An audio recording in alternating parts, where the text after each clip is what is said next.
We have to strike now, sir. Annihilate. Kill. Kill. Kill. Shut up! Shut up! Shut up! Oh, now you just made it weird. We were having fun until the killing everybody thing.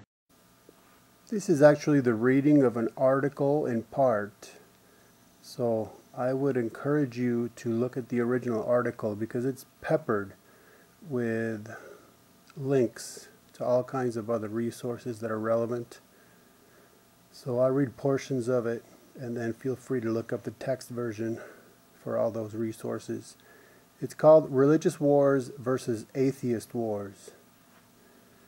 Within various formats, from statistics to atheist versus Christian debates, and much more in between, the issue of wars, and especially religious wars, is considered. To begin with, you can read up as to how the fact is that the argument from religious violence is not cogent. At the conclusion of this article, we will provide a list of all the wars which the authors of the Encyclopedia of Wars labels as religious wars. The authors are 9 history professors who specifically conducted research for the text for a decade in order to chronicle 1,763 wars. The Survey of Wars covers a time span from 8000 BC to 2003 AD. From over 10,000 years of war, 123 wars, which is 6.98%, are considered to have been religious wars. Moreover, half of those involved Islam. Now, what of atheist wars? While for various reasons this would be difficult to categorize, one thing is certain. The 20th century was both the most secular and the bloodiest in human history. Moreover, it was the bloodiest because it was the most secular. Some claim that the historical fact of the correlation of secularism and body counts in the hundreds of millions is merely a coincidence based on that which actually allowed such high body counts, which, they claim, was technological advancement. They claim that such advancements made the committing of such atrocities more efficient.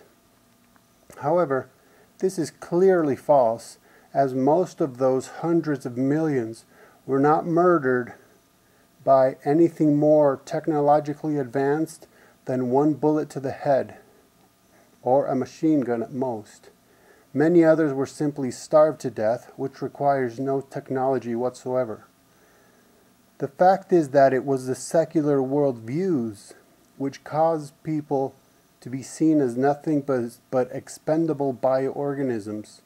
The hundreds of millions were not killed whilst engaged in war with other nations, but were rather murdered by their own regimes.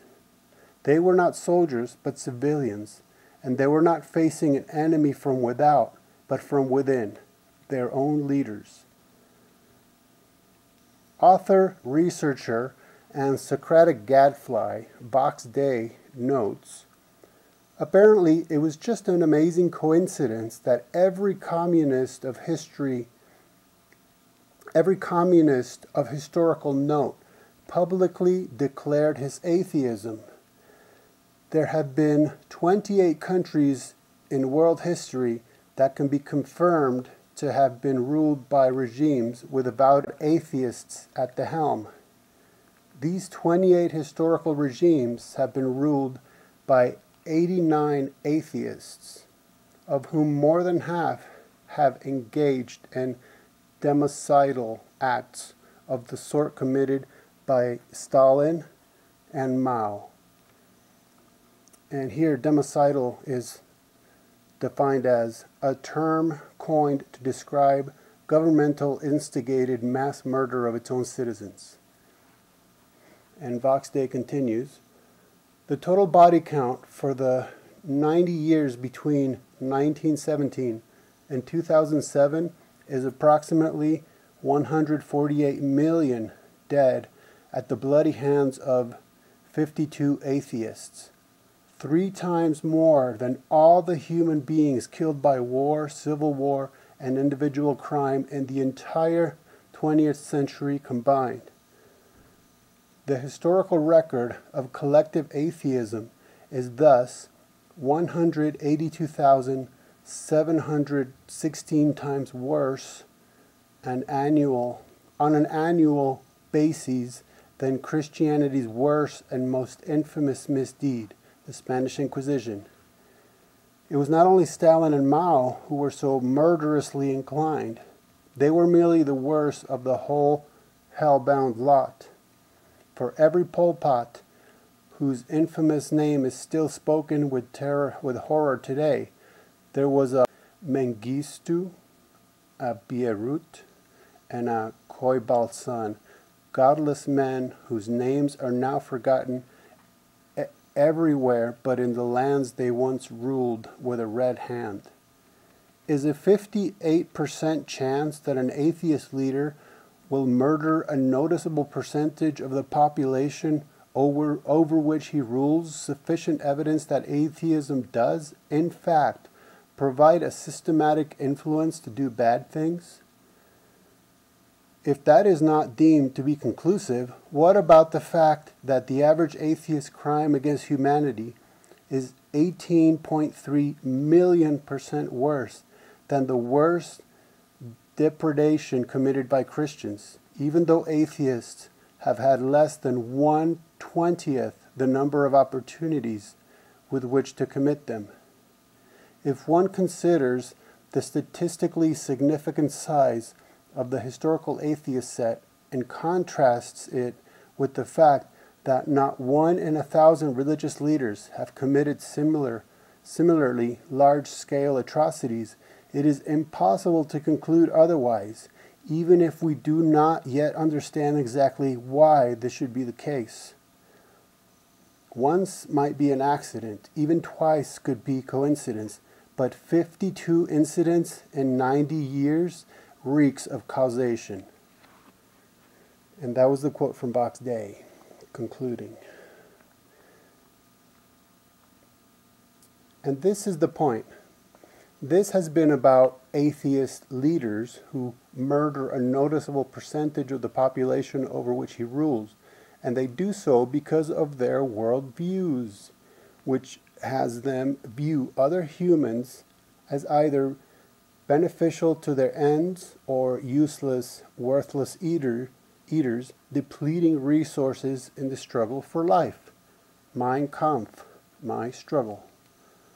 Conversely, let us note that removing one single religion from the stats on all religious wars, removing Islam's contribution, means that all of the other religions combined, means that all of the other religious faiths combined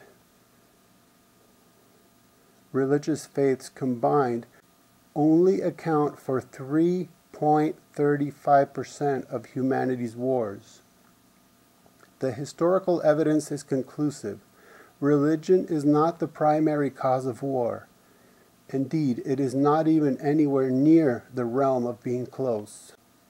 As per below, note a footnote by Vox Day.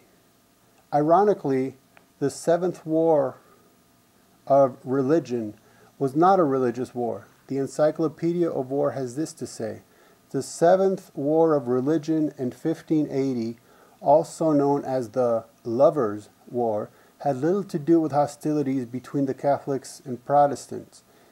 Instead, fighting was instigated by the actions of Margaret, the promiscuous wife of Henry IV of Navarre. This is reminiscent of Richard Dawkins asking us to imagine, with John Lennon, no religion, etc. Well, even his fellow atheist Michael Shermer took him to task in noting that governments often use religion as a facade to wage war over resources, etc. Ultimately, we do not have to imagine no religion. All we have to do is read the past century's history and see what no religion is all about. And in the article then follows the list of religious wars as per the encyclopedia. And then there's a footnote again from Vox Day. And this is all quoted from his book, The Irrational Atheist. All numbers taken from Professor Rumiel's estimate at, and he gives the URL, with some minor updates from newer Rumnell figures. The calculations provided are at the mid-range for a total of 148 million victims of communism, although death tolls as high as 260 million in the 20th century have been estimated. Note that some known communist countries are not listed here. For example, the state murders committed by the Nicaraguan Sandinista regime and the People's Republic of Southern Yemen numbered 5,000 people or less. In such cases, such as Kampuchea and Laos, the number reflect the victims of more than one communist regime.